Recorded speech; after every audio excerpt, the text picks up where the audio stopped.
DZRH, a proud member of MBC Media Group.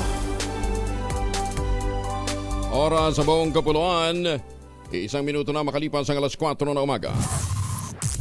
DZRH, magandang umaga Pilipinas sa DZRH Radio, DZRH TV at DZRH Online.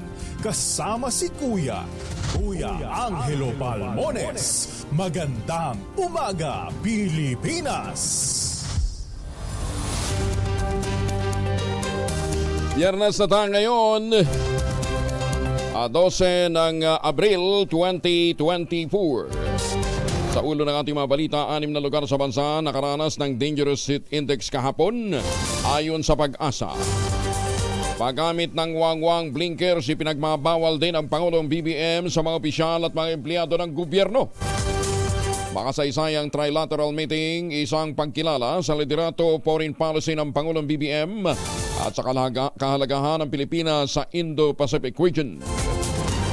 Hoy, para sa mga magsasaka, 30 pesos na ang buying price ng palay ng National Food Authority.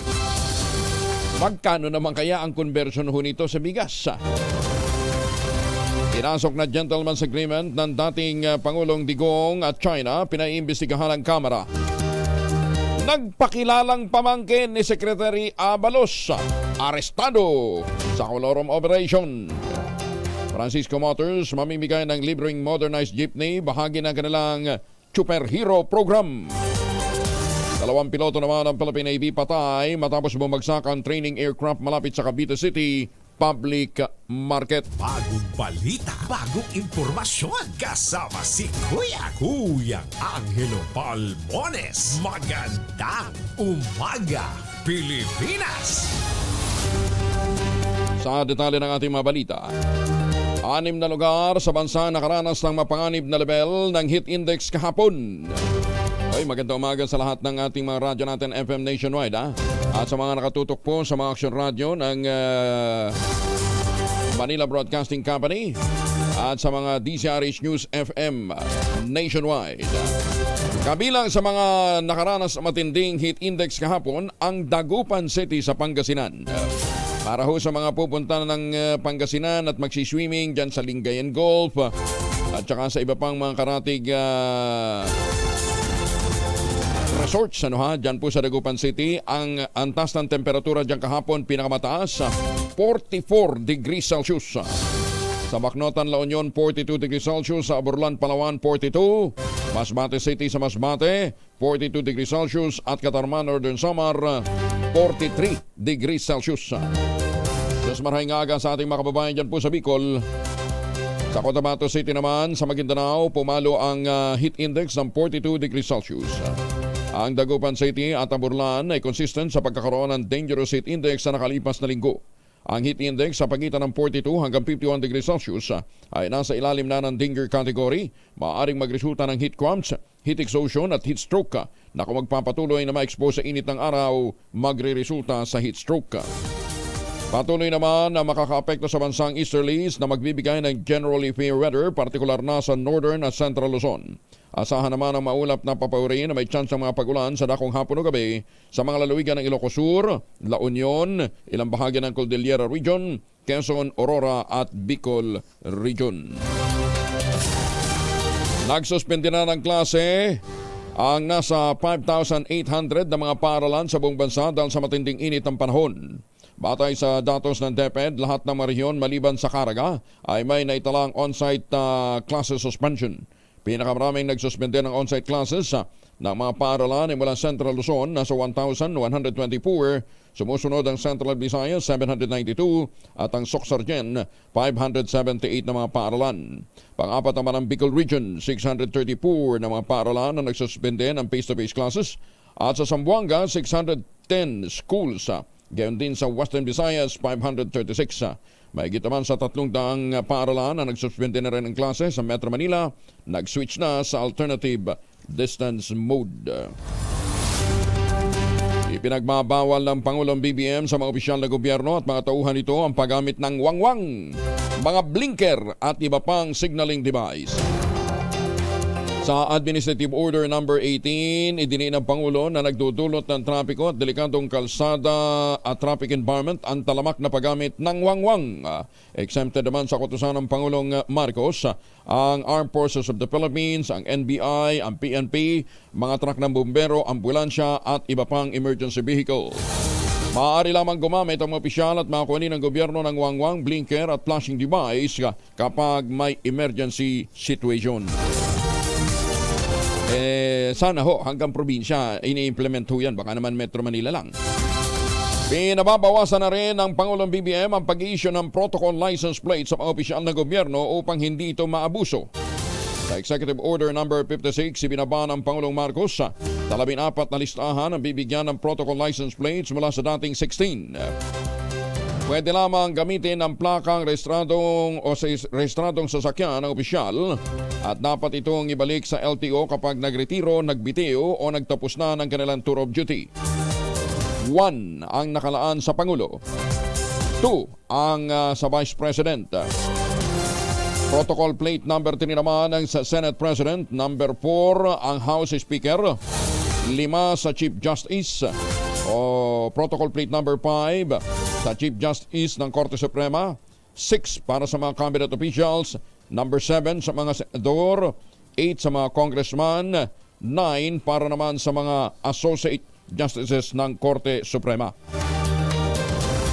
10 para sa presiding justice ng Court of Appeals, Court of Tax Appeals, Sandigan Bayan at Solicitor General.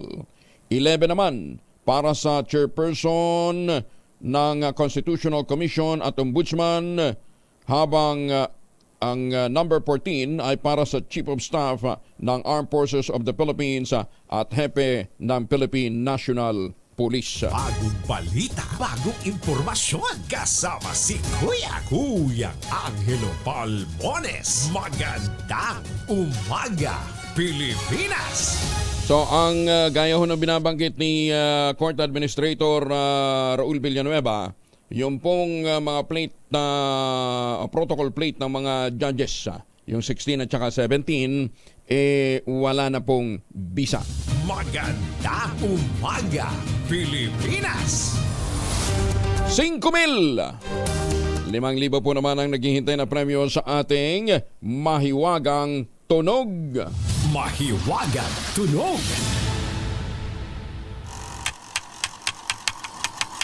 Ayan. Hindi ho yan makina ng isang sirang sasakyan. May motor ho yan. Pero hindi ho siya sa sasakyan. Kadalasan ginagamit yan ng mga millennials, ng mga teenager ngayon, at saka ng mga medyo bata-bata pa. Pagka medyo may edad na, Rango lights na hong gumamit yan, parang nagmumurang kamyas. Pangit ang dating. Although sila yung madalas na bumibili niyan para sa kanilang mga anak ng mga teenager. Yun yung isang item. Yung pangalawang item, nakikita ho sa kusina. Ayan, para klaro. Ano ang prinsipyo ng P6? Saka na. Totoo kayo sa linggo para makuha natin ang isang matinding giveaway na clue. Ayan, ang iyo pong masagot, ipatalapon ninyo sa 0919-282-6485. Sundin ang tamang format ng pagte-text, empty space, name / address / contact number / at ang inyong sagot.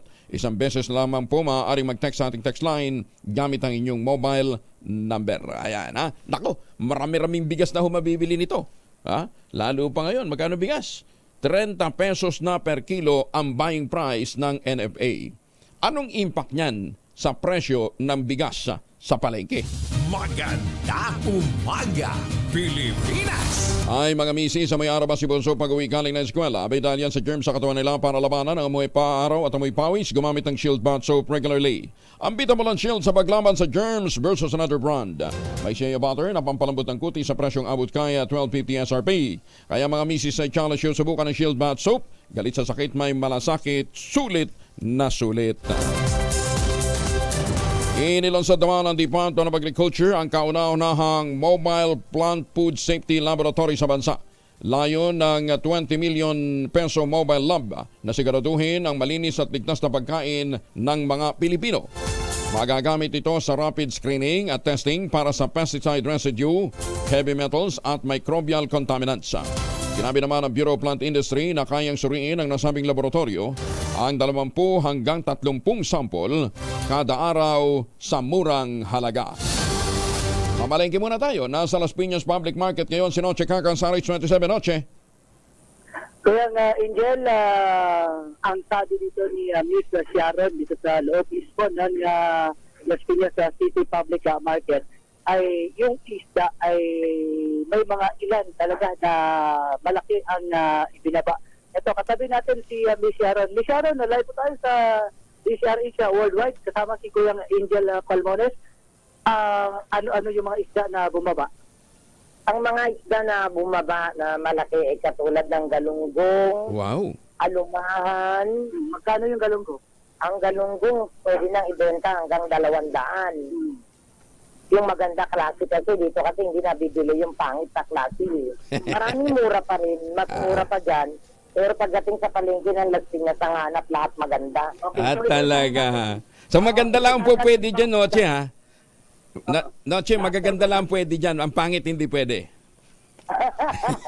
Tapos yung alumahan, matambaka, halos 50 pesos ang ibinaba noon kada kilo. Ang ibinaba ng mga matambaka. Okay. Ano yung mga isda mo ngayon, ang presyo? Katulad ng matambaka, pwede hanggang 250 hanggang 280. Depende sa Tapos yung alumangan, magkano alumangan natin paulo ngayon?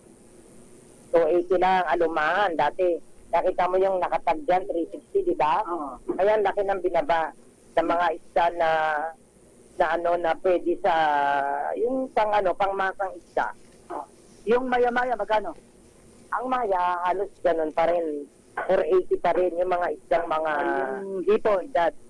Ang hipon, pag malaki na, sa 500 hanggang 520. Okay, yung Maliit, nag-range din ng 400 pataas. Yung maliit. so kampante ngayon ang mamamalengke na mura ang isda dito sa yung stall. Oo. Ayos. Malaki ang ibinaba. Yun, ako yung Angel. Samantala, yung Noche, presyo naman ang bigas. Kasi nagtaas ng NFA. Baka mamaya magsamantala din yung ibang mga nagbebenta dyan. Magkano ngayon? Bigas. Dahil sa baka sa baboy ba? sa baboy naman. Dito sa bigas na Kuyang Angel, sarado pa yung Sarado pila pa. dito. Sige. Oo, sarado pa. Hindi pa. Isda pa lang na isda at karne. Yung mga nandito Kuyang Angel nagbubukas. Yung baka laman na Kuyang Angel, 470 ang kilo. Yung kasim, 325 pa rin ang kilo. Yung liempo, 375. At ang itong gulay naman na Kuyang Angel, ganun pa rin ang presyo. Wala naman daw pagbabago. Ang cauliflower, 180. Yung broccoli, 240. Ang yellow corn, 30 pesos ang kilo. Yung upo, 55. Patola, 190. Yung celery, 180. Ang pusong pula, 60 pesos ang kilo. Pero yung pusong puti, 200. At yung siling mahaba Kuyang Angel, 180 ang kilo. Yung Taiwan na pechay naman, yung tinatawag na butchoy, 170 ang kilo. Okay, so yun ang presyo ng ilang paunahing bilihin ngayon dito sa ngayong Biyernes dito sa Las Piñas City Public Market. Wala sa sa Pilipinas, DCRH, ako sinutikasan tuloy sa pagbabalita, tuloy-tuloy sa serbisyo. Sama-sama tayo, Pilipino. Dagan salamat, Noche. Bagong balita, bagong impormasyon. Kasama si Kuyang Angelo Palmones. Magandang umaga, Pilipinas! Siyempre, pagkatapos mamalengke, maglalaban naman si Mami. Oy, mga Mamis, pwede tayong mag-laundry day today. Kunot noo ka ba kapag makapit, madikit at malupit ang mansya? All you need is Pride. Ba't mapahirapan ang self kung sa Pride? Easy at worry-free naman ang laundry. Sa triple stain away formula, tanggal ang matitinding mansya based on test sa chocolate mud and Sambomon cotton. Gawa po ito ng ACS. Mismong si Interior and Local Government Secretary Menor Abalos ang nagutos para arestuhin ang nagpakilalang pamangkin nito na sangkot sa aktibidad ng kolorom o illegal na operasyon ng mga passenger vehicle. Ang Internal Security Group Personal Protective Detail ni Secretary Abalos ang nanguna sa pag-aresto sa isang Jas Abalos. Nagpapakilalang pamangkin daw siya ni Secretary Abalos kasama ang mga tauhan ng MMDA at DOTR. Ayon kay Abalos, nakarating sa kanyang report na ginagamit ng isang babae ang kanyang pangalan sa mga iligal na gawain, kaya't inatasan niya si Assistant Secretary David Angelo Vargas, MMDA Assistant General Manager for Operations, na magsagawa ng operasyon laban sa mga kolorom na sasakyan sa Quezon City. Nagugat ang entrapment operation laban kay alias Jas Abalos nang maaresto ang driver ng van na si Antonio Mirasol na nagpakita ng peking driver's license at expired pang rehistro ng sasakyan. Ang mga pasahero ng kolorom na van ay sinisingil ng 200 pesos na pamasahe. Aba! Pero ihahatid lamang sa Cubao, Quezon City hanggang Laguna. Nagtungo si Jas sa MMDA Head Office para makipagnegosasyon hinggil sa kolorom violation. Nagpakilala itong pamangkin ako ni Secretary Abalos. Binigyan din ni Secretary Abalos na hindi niya kukonsentihin ang mga nasabing iligal na aktibidad at hindi niya binibigyan ng special na pabor ang sino mang kamag-anak na lumalabag sa batas na isa rin sa mga advokasya niya para sa isang malinis, corrupt-free na pamamahala. Awol na pulis ng hold-up naman sa bayan ng Carigaran, Leyte, arestado. Detalye ng balita mula kay Jimmy Angay-Angay, RH32, maupay nga agad, Jimmy. Absent without office leave o awol na pulis na aresto matapos mang-hold up sa bayan ng Carigaran, Leyte. Kinilalang PNP ang suspect, si Salvador Hombria alias Badong, 37 anyos, may asawa, dati nagkatalaga sa Leyte Provincial Police Office, residente ng Barangay Punong, Carigaran, Leyte. Siyang suspect sa pang-hold up kay Rooney, 29 anyos, cashier ng Andox Carigaran Branch, residente ng poblasyong Kananga, Leyte. Nangyari ang pang-hold up alas 10:45 ng gabi sa Barangay Baybay, Carigaran, Leyte. Sa investigasyon ng PNP, ang biktima ay tinutukan ng baril ng suspect at nagdeklara na hold up at nakadala ng pera. Natangay ang pera nagkakalagang 2,580 pesos na pagmamayari ng biktima. Pagkatapos ng insidente, agad na tumakas ang suspect at kahapon ng umaga naresto ang suspect ng kapulisan at inihanda ng kaso laban sa suspect. Mula sa Action Radio Tacloban, ito si R32 Jimmy Angay-Angay. Tuloy-tuloy sa balita, tuloy-tuloy sa serbisyo. Sama-sama tayo, Pilipino. Magandang umaga, Pilipinas! Magandang umaga sa mga Pilipino dyan sa Singapore at sa lahat ho ng mga OFW natin sa mampong panig ng mundo kayo naglalayag o nagtatrabaho. Salamat sa inyong sakripisyo at salamat sa pagpapatatag sa ating dollar reserve. Nagpaalala naman ang Bureau of Internal Revenue na hindi na palalawigin pa ang paghahain ng annual income tax return. Ayon kay BIR Commissioner Romeo Lomagi, hanggang April 15 na lamang ang deadline sa filing at payment ng ITR. Naglagayan niya ang BIR ng mga tax filing centers sa buong bansa. Katunayan, nasa mga mall. Nagsagawa ng mga webinar at gumagana na rin ang kanilang online facilities maski weekend at holiday. Nagbabala si Lomagi na may katapat na interest, surcharge at penalties ang filing at pagbabayad ng ITR nang lagpas sa deadline.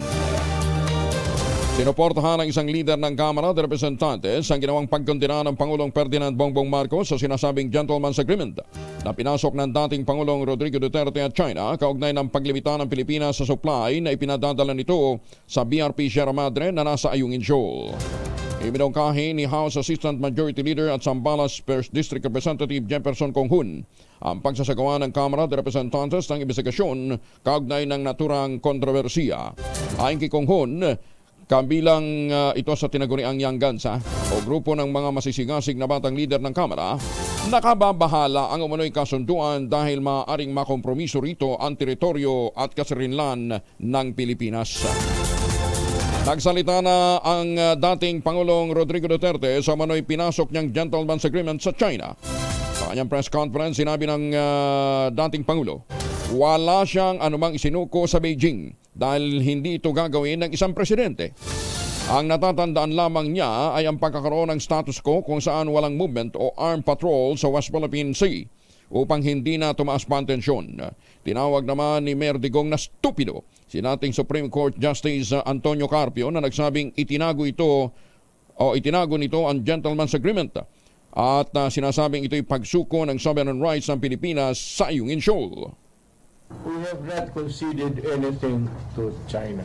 Hindi gawa yun ng presidente yan. And ang ano ko lang is even this stupid ex-Justice Carpio is harping on a gentleman's agreement of which certainly he was not there. The only thing I remember was that status quo.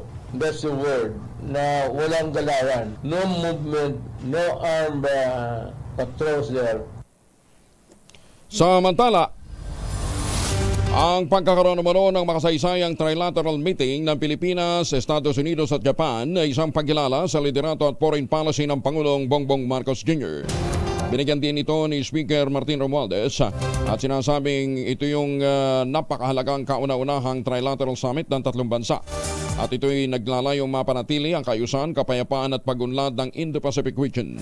Pagkilala rin naman ito sa mahalagang papel ng Pilipinas bilang partner ng Amerika at ng Japan. Bukod sa isyu ng West Philippine Sea, inaasahan na mapag-uusapan din ng tatlong lider ang pagpapalakas ng kalakalan sa pagitan ng tatlong bansa. Kumpiyansa naman si Speaker Romualdez na makikinabang ng gusto ang Pilipinas at magbibigay ng bagong oportunidad para sa mga Pilipino ang tripartite meeting. Muli ring inulit ni Speaker Romualdez ang pagsuporta ng Kamara de Representantes sa mga inisyatiba ng Pangulong Bongbong Marcos upang panatilihin ang katatagan, seguridad at pag-unlad ng rehiyon na makatutulong upang magkaroon ng magandang kinabukasan ang mga Pilipino. Ang makasaysayan naman ng pagpupulong ni na Pangulong BBM, US President Joe Biden at Japanese Prime Minister Fumio Kishida ay isang malakas na mensahe sa international community para magsama-sama sa pagkilala ng rules-based order.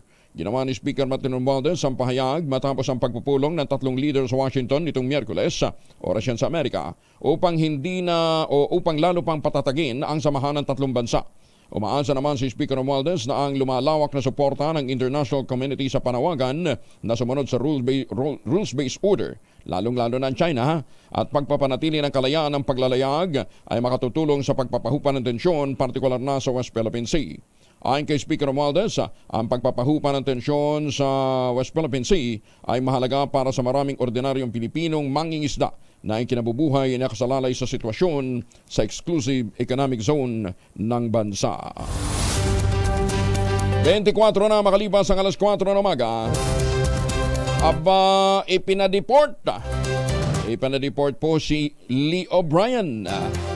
Pero sabi naman ni Poco ang hindi raw ipagkakait ang kanyang anak sa kanyang dating karelasyon. Detalye na balita mula kay Gorgie Rula. Gorgie, good morning. Pagkatapos mapadeport ang American actor na si Lee O'Brien at nakabalik na ng Amerika, nagsalita na rin si Pokwang at sinabi niyang para na rin daw sa kanilang katahimikan itong pagpapadeport sa dating karelasyon.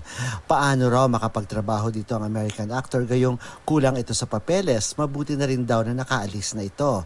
Ang sabi pa ni Pokwang, para sa ikabubuti naming dalawa and para makapaghanap buhay na rin siya ng maayos, ako rin ganon.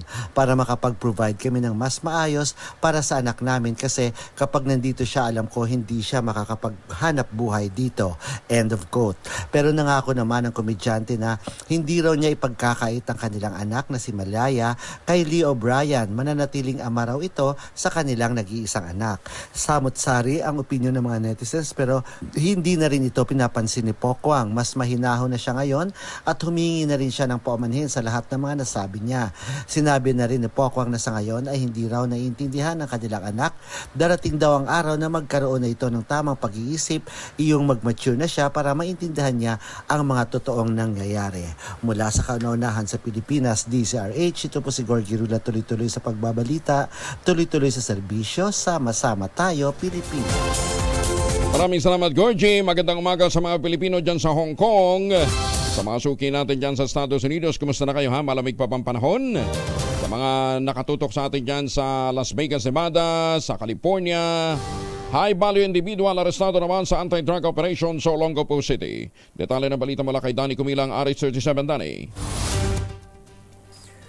Nasa kote ng Station 4 Drug Enforcement Unit Olongapo City ang isang high-value individual sa ikinatsang drug bypass operation sa kabaan ng Juan Luna Street, New Cabalan, Olongapo City. Sa ulat ni Police Captain Alan De Los Reyes, ang suspect na naaresto ay si alias Wally na isang high-value individual na residente ito ng Santa Rita, Olongapo City.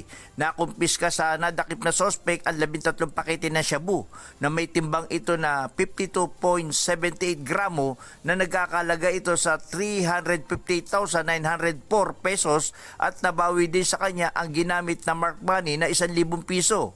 Ang suspect ay binasahan ng kanyang mga karapatan matapos sumailalim sa drug inventory kaharap ang mga tumayong witness at sinampa na ito ng kaso sa Prosecutor Office ng paglabag sa RA 9165. Samantalang pinuri at pinasalamatan naman ni Olongapo City Director Police Colonel Charlie Donato Umayam ang Station 4 sa matagupay na pagkakadakip sa suspect at pagkakakumpiska sa malaking halaga ng nasabing droga. Mula sa kauna-unahan sa Pilipinas, DCRH, ito si Danny Kumilang. Tuloy-tuloy sa pagbabalita, tuloy-tuloy sa serbisyo. Sama-sama tayo, Pilipino! Maraming salamat, Danny. May paabake kayungan sa ating mga kababayan dyan po naman sa Pampanga. Sinuspende ng Malacanang ng 60 araw si Davao del Norte Governor Edwin Jubahib. Nagugat ito sa reklamong grave abuse of authority at oppression ni Board Member Orly Amit laban sa gobernador noong pang Nobyembre ng 2023. Ayon kay Executive Secretary Lucas Bersamin, nakakita ang tanggapan ng malakas na ebidensya laban kay Jumahib alinsunod sa mga itinatadhana ng Local Government Code of 1991. Sinuspindihan niya ang opisyal upang hindi maimpluwensyahan ang mga witness records at iba pang mga ebidensya sa kaso. Pero tumanggi naman si Governor Jubahib na bakantehin ang kanyang posisyon maskit na isilbi na ng DILG ang suspension order. Hinarang ng mga taga-suporta ng gobernador ang mga pulis at mga tauhan ng DILG na nagsilbi ng kautusan ng Office of the President. Ito yung binabanggit kahapon ng provincial administrator nung atin siyang makausap. Ang sabi nga ng provincial administrator, buti pa kayo alam. Kami hindi. Ay, susme.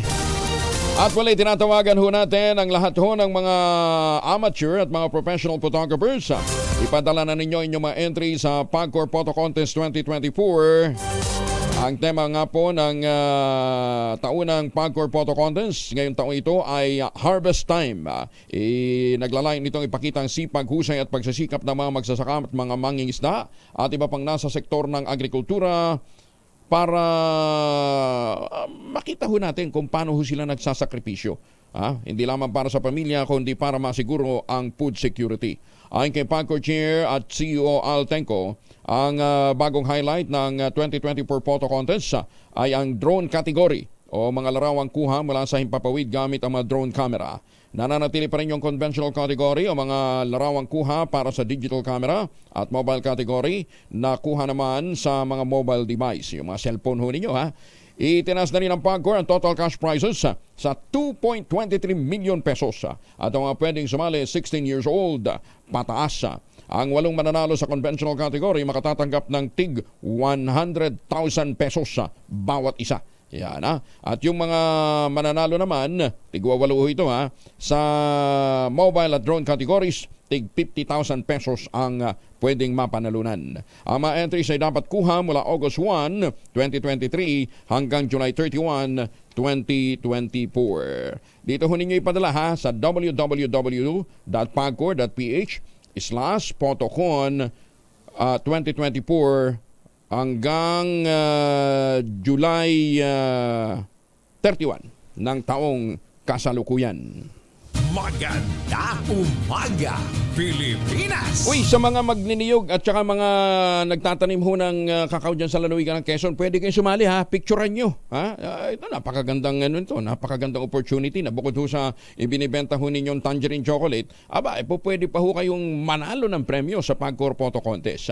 Ang tangerine chocolate po ay produkto ng mga magniniyog dyan po sa lalawigan ng Quezon. Sa tulong po ni Dr. Helen Tan, yung mga planting material ng kakao galing Davao, hinakot mula Davao patungo dyan sa Quezon para maitanim sa ilalim po ng mga nyugan. Kaya ngayon, ang mga magsasaka na dati umaasa sa kopra, sa kanilang aning mga gulay, mga MSMEs na dahil nagbebenta ho sila ng dekalidad na cacao beans at ginaproseso yan para maging tangerine chocolate.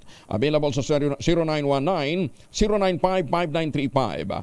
Ang sabi nga po ni Dr. Helen Tan, tangkilikin natin ang gawang atin. Lalong-lalo na sa mga kababayan natin dyan sa abroad, pag umuwi ng Pilipinas, tangerine chocolate na ang ating bilhin. Gawang lokal, pero taste global. Ayan. Sabi nga ni Dr. Helen Tan, sino bang magmamalasakit sa Pilipino, kundi ang kapwa Pilipino? Maganda umaga, Pilipinas! 32 na makalipas ang alas 4 na umaga. Ortega, Pilipinas!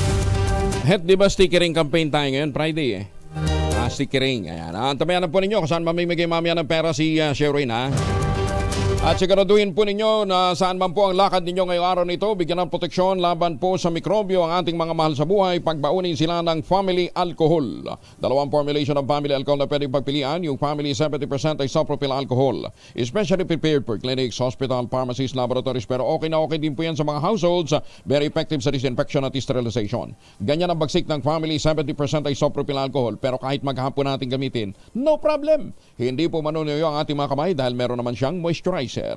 Yun namang mabangong family wrapping compound improved cologne. Ayan ho yung mabangong isopropyl alcohol na ginagamit ng mga masahista, mga barbero, mga doktor, mga nurse, mga kumadrona for sponge bathing and other cleansing purposes. Family wrapping alcohol parang DZRH subok na sa mahabang panahon. Mabibili sa namang butik at convenience stores nationwide. Family wrapping alcohol hindi lang pampamilya, pang sports pa.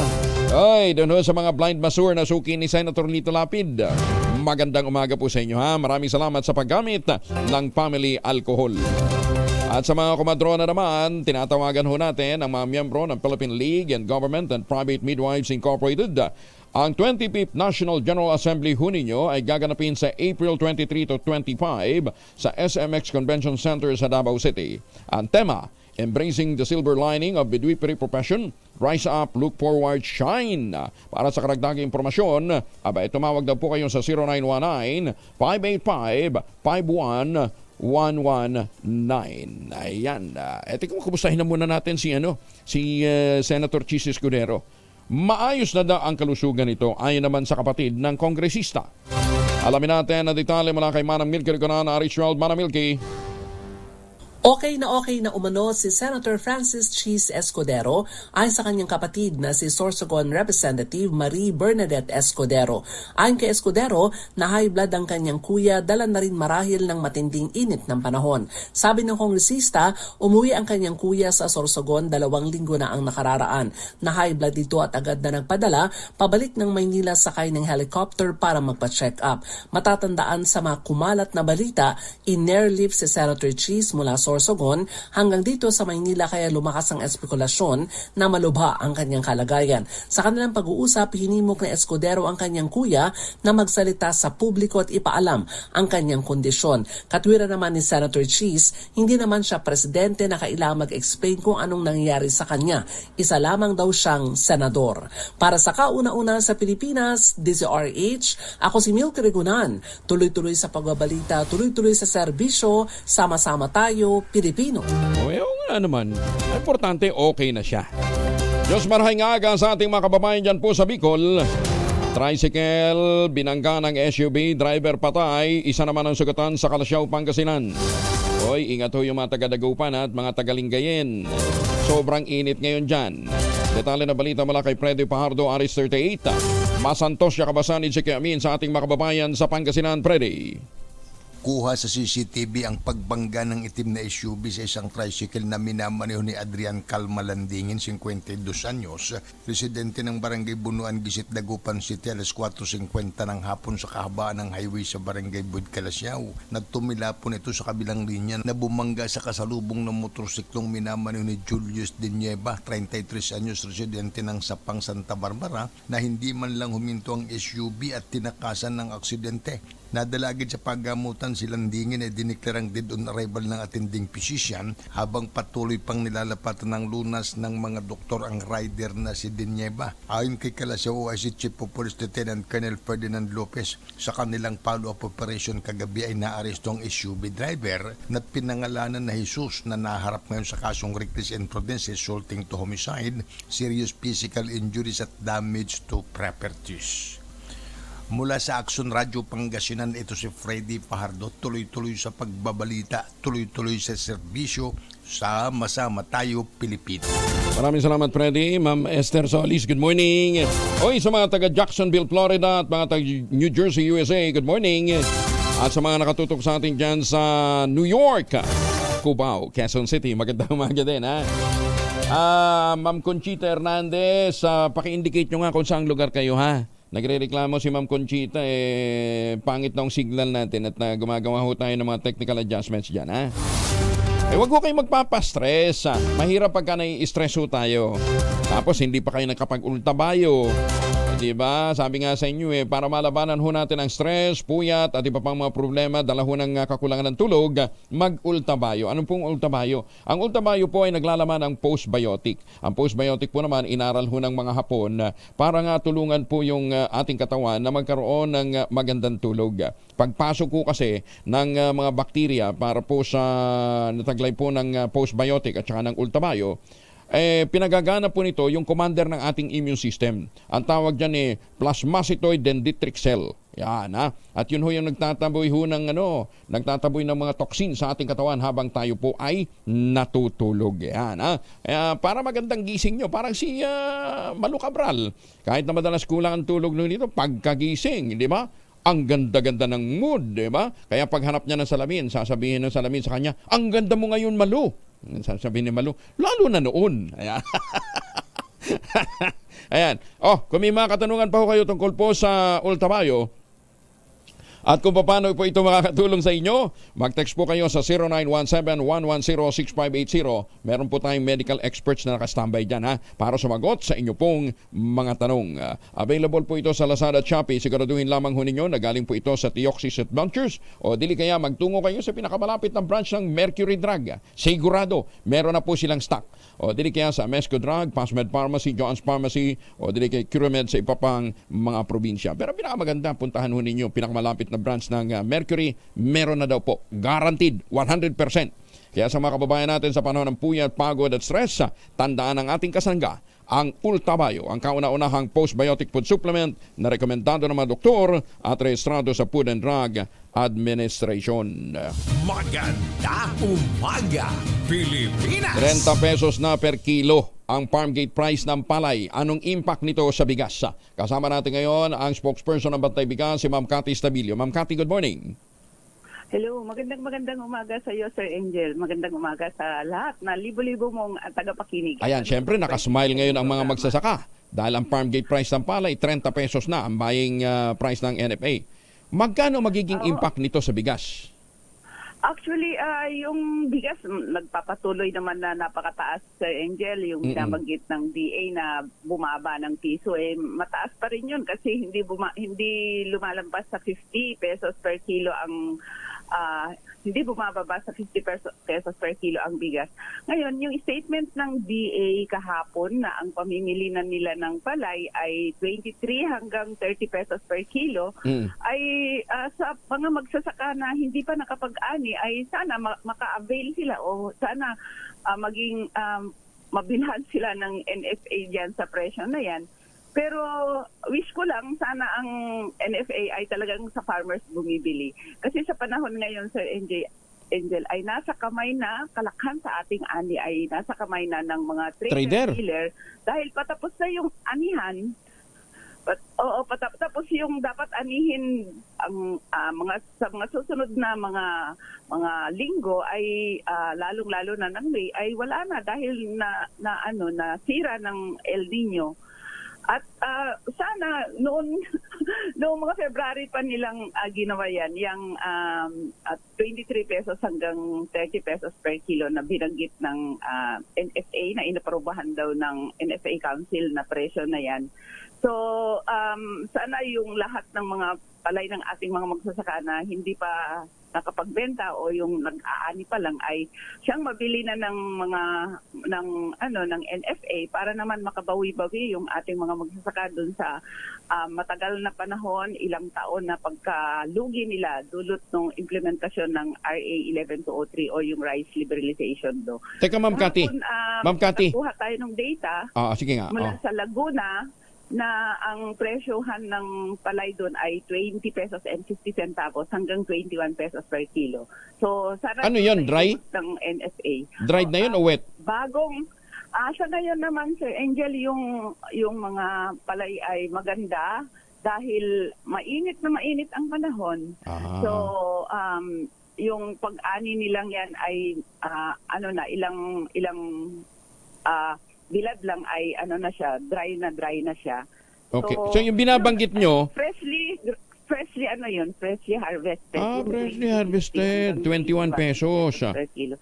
Oo. Diyan lang sa Laguna kasi sa Isabela, sa Cagayan tapos na silang nag-ani. Diyan sa Central Luzon ay tapos na rin nag-ani. So ilan-ilan na lang yung nag-aani ngayon. So yung binanggit mo kanina na ano yung maging impact nito sa ating bigas, ay sa tingin ko yung pamimili ng NFA ay walang impact sa bigas dahil yung binibili naman nila ay for buffer stocking. Actually, labas sila nung isang araw na ang stock na lang nila ay 47,000. Kaya nga. So, Ma'am Cathy. Ma'am Cathy, you're saying itong 30 pesos na 23 hanggang 30 pesos na pamimili ng palay ng NFA hindi dapat mag-trigger ng pagtaas ng presyo sa bigas sa mga palengke. Oo, Okay, ayun, Sir Angel, kasi hindi naman nagbebenta ng bigas ang NFA ever since mula nung naisa batas ang RA 11203. At kung idadalhi o mahihila niya dahil alam mo naman yung mga miller trader na 30 pesos ng presyo ng bigas times 2 equals 60 pesos. Hindi dapat mangyari yung ganun dahil kalakhan sa nabili pa rin ng mga trader, mga miller ay sa panahon na nitong first wave ng anihan na nagsimula nung February ay umabot lang yan din ng 21, 23 hanggang 24. May nakapagbenta ng 26 pesos per kilo ng mga magsasaka natin. Ganun din, Sir Angel, yung 23 hanggang 30 pesos per kilo na sinasabi ng NFA ay dapat luwagan nila yung criteria nila na 100% clean at 14% dry. Kasi yung 100% clean, hindi talaga kaya ng ating mga magsasakayan dahil sa kawalan ng post-harvest facilities na nagbibilad sila sa mga highway. Okay. Sige. Thank you, Ma'am Cathy. Ay, teka muna. Ang mais ba tumaas din ang presyo? Dati na kasing mataas ang presyo eh. Yung mais, Sir Angel, dati may panahon talaga na mababa, 12 pesos, pero yung kuha natin sa mga magsasaka natin, pero yung mais, Sir Angel, talagang ito yung isa sa pinaka naapektuhan sa El Nino. Dahil hanggang ngayon ay hindi pa nakakapag-ani, so matinding epekto ng mais sa El Nino sa ating mga maisan. Di magmamahal ang feeds nito pagka nagkataon. Yan din naman yung matinding problema ng ating Sabagay, dati na, mga poultry, mga ganyan, dahil yung feeds ay hindi na talaga bumaba kahit maraming supply na mais dito sa ating bansa. Cathy, thank you ha. Maraming salamat for joining us. Magandang umaga po. Maraming salamat din. Ingat po, ingat. Ang spokesperson po ng Bantay Bigas, si Ms. Cathy Estabilio, ulitin ho natin ha. Sa mga traders ha, huwag ninyong itataas ang inyong, doon sa mga nagbebenta, huwag hong itataas ang presyo ng bigas dahil walang katwiran yun. Dahil ito ngang 30 pesos, 23 hanggang 30 pesos na pamimili ng NFA ay para sa buffer stocking. Maganda umaga, Pilipinas! 247 hectares naman na bahagi ng Camp John Hay Special Economic Zone sa Baguio City, nabawi na ng BCDA. Detalye ng balita mula kay Romy Gonzalez sa RH41 ay bagdabigat kada kayo amin sa ating mga kababayan sa Norte. Romy, good morning. Malugod na tinanggap ng Business Conversion and Development Authority at ng John Hay Management Corporation ang naging desisyon ng Korte Suprema kaugnay sa usaping legal nila ng Cam John Hay Development Corporation. Kinatigan ng Korte Suprema ang arbitral ruling na nag-aatas sa Cam John Hay Development Corporation na lisanin ang 247 hektarya na bahagi ng John Hay Special Economic Zone na inupahan nito sa BCDA.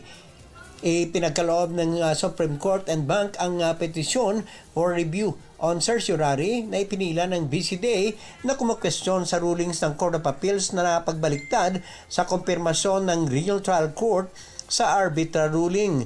Subalit tinanggihan naman ang hukuman ng petition for certiorari na isinampa ng Cam John Hay Development Corporation na humahamon sa rulings ng Commission on Audit na i-dismiss ang money claim na kasama sa arbitral ruling.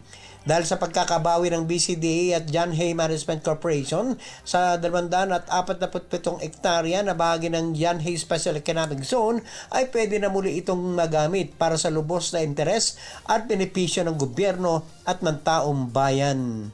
Mula sa kauna-unahan sa Pilipinas, DZRH, ito si Romy Gonzales, tuloy-tuloy sa pagbabalita, tuloy-tuloy sa serbisyo, sama-sama tayo, Pilipino. Maraming salamat, Romy. Just Gina.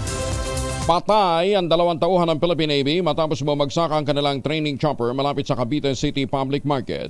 Kinilala ang 2 Navy personnel na sina Lieutenant John Kyle Bores at Ensign Aisa Leona Takad. Galing ng Sangli Point sa Cavite ang sinasakyan nilang Robinson's R-22 aircraft nang mag-emergency landing ito bandang alas 6:45 ng umaga. Ayon kay AFP spokesperson Colonel Francel Padilla, sinugod pa ng ospital ang 2 piloto pero binawian din sila ng buhay. Sa ngayon, iniimbestigahan na ng mga otoridad ang nangyaring aksidente upang hindi na ito maulit pa. Samantala, ayan. Opo sir, no, ang ating sandatahang lakas nga po is very saddened po by the accident po that involves one of our Robinson R-22 trainer helicopters, no. Yes. Kinailangan po na itong mag-emergency landing around 6 a.m. po kaninang umaga. Okay. Particularly po doon sa Draga Reclamation Area sa Barangay 57 po ng Cavite City. Ang aircraft po na ito took off from Sangli Airport. Nagko-conduct po yung flight with 2 officer pilots on board. Yung pong nangyari ang insidente, no, yung ating pong mga piloto were rushed to nearby hospitals by the responding teams from the Philippine Fleet at saka sa Naval Air Wing natin. But unfortunately po, they were not able to make it. Mamimigay ng libreng modernized jeepney ang Francisco Motors para sa mga nakapag-consolidate na ng drivers at mga operators sa Pilipinas. Sinabi ni Elmer Francisco ng Francisco Motor Corporation, hinihintay na lamang nila na aprubahan ng LTFRB ang kanilang proposal. Bahagi niyo ito ng tinatawag nilang Super Hero Program kung saan nakahanda silang palitan ng libre ang lumang units na ilang piling ruta. Kasabay nito, maglulunsad din sila ng unlimited rides ticket na siya namang pagkukunan ng pondo para sa pagpapagawa ng jeepney, kita ng driver at mga operators, pati maintenance ng mga sasakyan. Sana bilis-bilisan natin ng konti. So, huwag na sana nating intayin, nakalampagin tayo ng media bago tayo sumagot. Diba? Madali naman akong kausap eh. Kung merong depekto yung proposal ng Francisco Motor, sabihin mo lang sa akin. Diba? Aayusin natin. Diba? Aayusin natin para makamove forward tayo. Kasi ba't pa natin pag-iintayin yung mga kababayan natin na umaasa dito sa programang ito. Ngayon, kung merong kang mga suggestions, may depekto, anong suggestions mo? Pati ng LTFRB as a board, anong suggestions nyo to make this work para pagganahin natin itong programang ito? Alright. Kasi yun naman ang susi dito, magtulungan. Pero kung uupuan yung proposal, wala talaga mangyayari. Nakitaan naman ng LTFRB ng technicalities ang request ng Francisco Motors na magpatupad ng programa na mamimigay ng libreng modern jeep at unlimited na sakay. Ayon sa LTFRB, wala silang Certificate of Compliance mula sa Department of Transportation para makapamigay ng libreng modernized jeepney at magtakda ng presyo ng pamasahe. Sinabi pa nito na hindi sakop ng kanilang partner cooperative na Casanova Transport Services ang mga rutang napili na isasalang sa pilot implementation ng programa. Dahil dito, sabi ho ng LTFRB, hindi muna nila mabibigyan ng special permit ang naturang programa. Mr. President, ito ho ang example ng inyong mga opisyal na gunggong. Ang kaganda ng programa. Bakit hindi ho natin hanapan ng solusyon kung technicalities lamang ho? Di ba? Nag-o-offer ho ng tulong kung paano ho makapagbibigay ng libreng sasakyan. Sasabihin, hindi, may mga technical problem eh. Technicalities ho yan eh. Ibig sabihin, pwede hong lunasan through documentation, through permits, to check. Di ba? Hindi naman safety yung pinag-uusapan dito eh. Ito si Guadis talaga. Pero yung Grab, mabilis pa sa alas 4 bago ho siya nagbigay ho ng announcement ng moratorium, nag-approve muna ng 8,000 franchise ng motorcycle taxi. Kasi daw hindi pa daw tayo nasa saturation point. Bulag ba itong Guadis na ito? Ay, dyan ho sa Malacanang, pakicheck nyo nga Asus ko, ginoong buhay ito. Ito kagandang ino-offer. Inuupuan yung proposal. Marami daw pong technicalities. Sa halip na tulungan para ho ito'y makapag-implement ng programa, haharangin. Yan po ang LTFRB. Bakit? Hindi kayo kikita kasi mamimigay ng libre? Diba? Ay, naku. Maganda umaga, Pilipinas! Tataas talagang high blood mo dito sa mga taga... para wag ho tumaasin yung high blood. Punta na ho tayo ng libre. Punta ho tayo ng Sakura Festival ng Japan. Libre ha. Kung tatama kayo sa DART ha. Ayan ha. Ang alok ko sa atin ng Westchester Realty ay avail ho ninyo. Ito pong pinakamurang rent for occupancy units nila ngayon with easiest term. 5% down payment lamang, pwede pang gives. Ano po? Ito ho yung mga proyekto nilang Sibera Babalacat, Sibera Bacolor at Samira. Ayan ha. Ang mga proyekto ito ng Westchester Realty ay pwede ho ninyong i-avail ng 20,000 pesos all-in down payment. Tapos, lipat bahay agad after 7 days ng take-out ng Pag-ibig Housing Loan. Napakalapit lamang po nito sa Clark International Airport at Clark Economic Zone. Ano ha? Ayan. Ito pa rin ang pangarap na magkaroon ng sariling bahay sa presyong abot kaya. At kung ngayon nga ho kayo bibili, ito pong mga bahay na ito, mga proyektong ito, na nasa loob po mismo ng malapit lang ho sa munisipyo, simbahan, eskwelahan, palengke, ano ha? Nandun mismo sa loob ng township kaya hindi mo po problemahin. Ang gagawin ho ninyo, mag-text ho kayo sa 0996-501-5555 o dili kayo tumawag po sa 0947-434-5555. Doon ho kayo mag-request ng reservation o kaya magpa-schedule ho ng visit. At pagka kayo ho nag-down payment na, pwede ho kayong tumira dito po sa kanilang tambyol. Hindi naman tambyol tawag. No? Basta dartboard. Tirahin ho ninyo at piliin ho ninyo yung lugar na gusto nyong puntahan. Kinakailangan magaling kayo mag-dart ha. Pwede kayong bumiyahe ng libre patungong Japan, Taiwan, Singapore at Hong Kong. Gayon din sa Thailand. Ito pa rin ang pangarap na magkaroon ng sariling bahay sa presyong abot kaya. 4 na minuto na lamang, alas 5 na ng umaga. Kauna-unahan sa Pilipinas. Manila Broadcasting Company. DZRH, a proud member of MBC Media Group.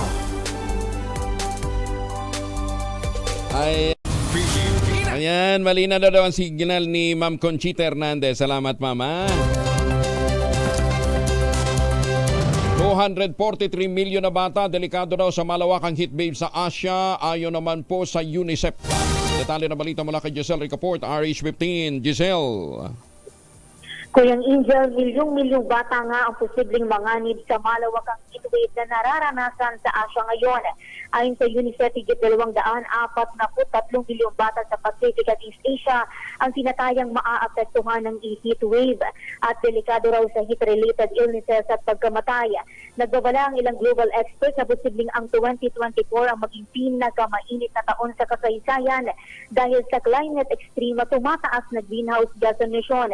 Dito sa Pilipinas na italang pinakamataas na 47 degrees Celsius na heat index sa Dagupan City, Pangasinan noong isang buwan. Nagbabala ang pag-asa na sisipa sa 50 degrees Celsius ang heat maitatalang heat index sa lugar sa mga susunod na araw. Para sa kauna-unahan sa Pilipinas, DZRH, Giselle Ricaport, yes, Miguel. Ano ginagamit mong sunblock? Wala akong gamit na sunblock ngayon, Kuyang Angel. Dahil bilang panggabi, bahay at bahay at opisina lang. Pero ang inirekomenda ng Kuyang Angel, ang inirekomenda ng DOH, yung SPF 50. Ayan. Hindi, pero ikaw, kailangan mo, kasi galing ka ng opisina, di ba? Air condition dito, tapos bibiyahe ka pa uwi. Kahit pa sabihin mong bago yung SUV, di ba? Kahit bago pa yung SUV mo na ginagamit pag uwi, bibilad ka pa rin sa araw kasi lalakad ka rin naman, di ba? Kaya kinakailangan. Mainit din. Oo, magsasunblock ka rin. Dahil dyan, bibili na ako. At siguraduhin mo na yan rehistrado sa Food and Drug Administration, ha? Ayun. Ayun ko yung Angel bilang online nga, lalo sa Facebook, merong mga nakakalusot na mga sunblock, mga sunscreen na hindi dumaan sa FDA. Correct. Kaya nung report natin ng mga nakalipas na araw, ayan, merong kailangan talagang suriin muna o tingnan muna ng mga consumer ng ating mga netizen bago sila bumili kung iyan nga ay rehistrado sa mga concerned agency para hindi malagay din sa panganib yung kanilang kalusugan dahil baka nga kontaminado yung mga yan, merong mga ingredients na dapat hindi ilagay. Ayan, At ikaw ba nag-uultabayo? Nag-uultabayo. Ay, sinasabi ko sa iyo. Araw-araw. Thank you, Giselle. Maraming salamat. Balik sa iyo, Kuya Angel. Maraming salamat si Giselle Ricaport. Samantala sa lahat ng mga lakad ho natin ngayong araw nito, huwag kalimutan, proteksyon ho natin ating mga mahal sa buhay, magbaon ho ng family alcohol. Dalawang formulation ng family alcohol na pwede nating pagpilian. Proteksyon ng pamilya laban po sa mikrobyo. Yung family 70% isopropyl alcohol, especially prepared for clinics, hospital, pharmacies, laboratories, pero okay na okay po yan sa mga households, ha? Very effective yan sa disinfection at sterilization. Ganyan na bagsik ng family, 70% isopropyl alcohol. Maghapon man natin gamitin, no problem. Hindi po manunuyo ating mga kamay dahil meron po itong moisturizer. Yun namang mabangong family wrapping compound improved alcohol. Yan po yung mabangong isopropyl alcohol na ginagamit ng mga masaista, mga barbero, mga doktor, mga nurse, mga komadrona for sponge bathing and other cleansing purposes. Family wrapping alcohol parang DZRH subok na sa mahabang panahon. Mabibili sa naman butik at convenience stores nationwide. Family wrapping alcohol, hindi lang pampamilya, pang sports pa.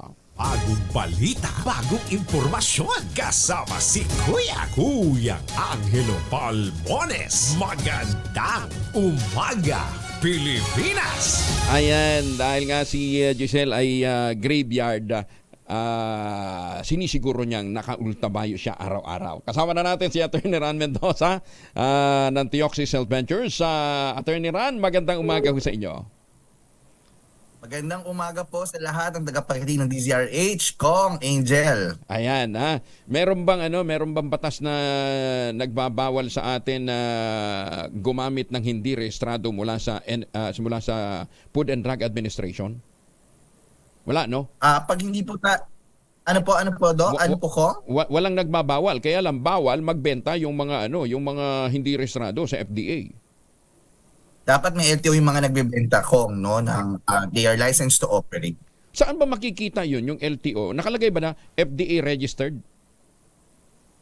Yes. Depende po kung anong negosyo natin with regards to food and health.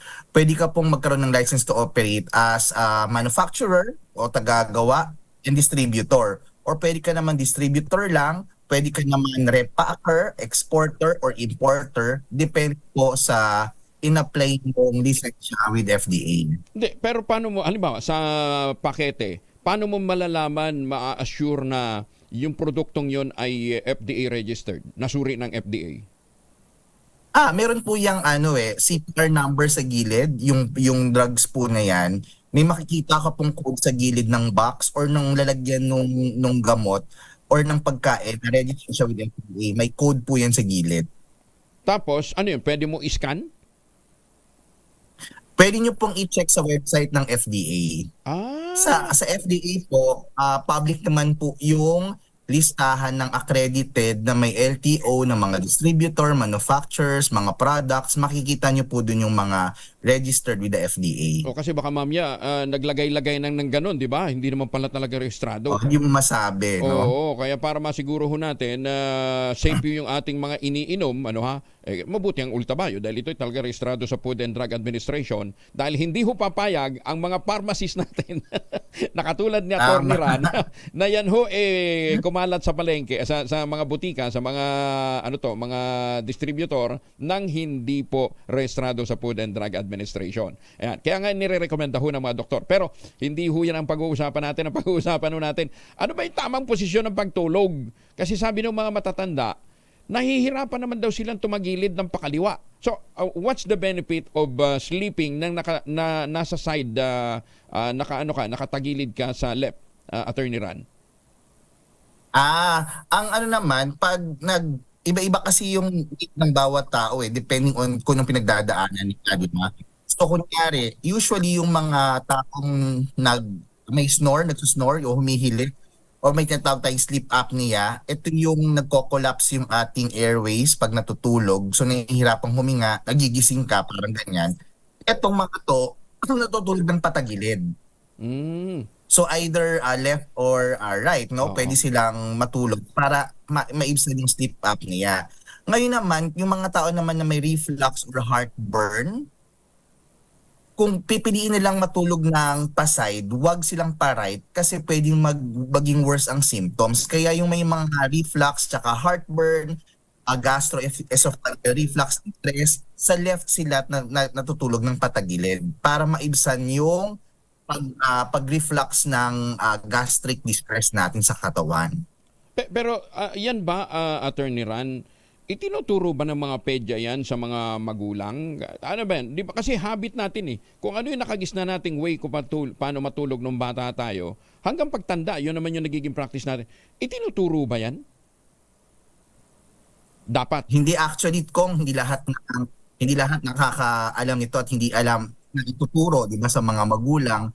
Minsan talaga nagiging habit, katulad nga ng sinabi mo. Ako nga actually, nalaman ko na lang ito nung nagkaroon kami ng sleep discussion during my college years. But in my younger years, kung saan ako makatulog, minsan padapa, di ba? Minsan padapa, and that's the worst type of sleeping position yung you sleep on your stomach. So, unfortunately, not everyone is educated on what is the best position for sleep for different people. Ganun? Masama yun? Di ba yung mga baby para wag daw kabagin? Wag kabagan. Pinatutulog na nakadapa. Yung pagtulog po kasi ng padapa. Stomach or on padapa. That is actually bad for our spinal alignment. So may mga binibigay na mga pillows for example, if you will choose to sleep on your stomach, dapat meron kang small pillow on your head so that it will align with your spine. Otherwise, pagkakaroon ng disalignment sa spine mo, at ito po yung may pinakamalaking pressure sa katawan. Tutulog tayo yung stomach. Ang pinakamagaan na tulog is on the back and then followed by on the right. And yun nga, yung pangatlo, yung pinakamabigat na pressures is if we are stomach.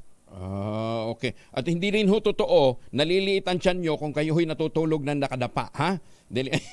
Yung ibang sasabi, iipitin. Hindi, exercise ang kailangan nyo dyan. Hindi ho ubrang Tsaka pagdadayat, hindi ho, wag ho ninyong idaan sa tulog, ha? Kaya siguro yung iba hindi din na-achieve ang, kahit pa siguro lumakla kayo ng sangkaterbang ultabayo araw-araw, kung ganun ho ang gagawin ho ninyo, hindi ho kayo makakatulog ng mahimbing. Teka muna, hypertensive ako at may prostate, pwede daw ba siya sa ultabayo? Opo, Doc. Ang ultabayo po is a general supplement for immunity.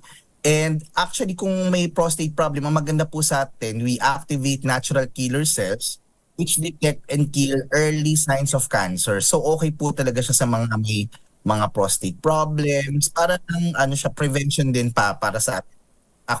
Oo. In fact, di ba, approved na ba yung dapat adjunct siya sa treatment against HIV?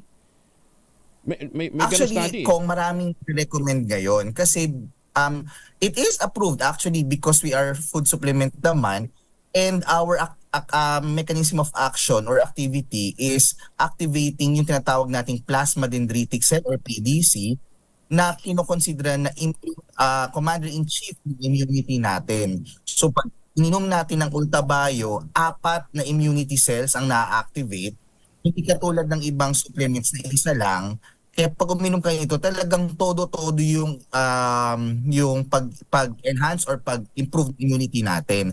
For HIV, for cancer patients, for diabetes, lahat ng taong immunocompromised pwedeng mag-benefit from ultabayo para mas malabanan natin ang mga infeksyon. And kailan ho darating yung Ultabayo version para ho sa mga kabataan? Lalong-lalo na ngayong Ay, panahon ho. malapit na po yan, Kong. Hinihintay na lang po natin ang feedback ng FDA, pero yun po ang isang magandang balita po sa ating mga magulang. Actually, yung Ultabayo itself, no, ginagamit na talaga siya ng ibang countries for kids, no, 6 years old and above. Ginagamit to ng mga magulang, pero kasi sa atin, di ba, hindi madaling lumunok ang mga bata ng capsule. So we are formulating a child-friendly formulation, and it's on its way to the market soon. Ano yun? Chewable? Chewable siya? Ano siya? Pwede siyang ihalo agad sa favorite drink ng bata. Halimbawa, hindi siya mahilig sa malamig.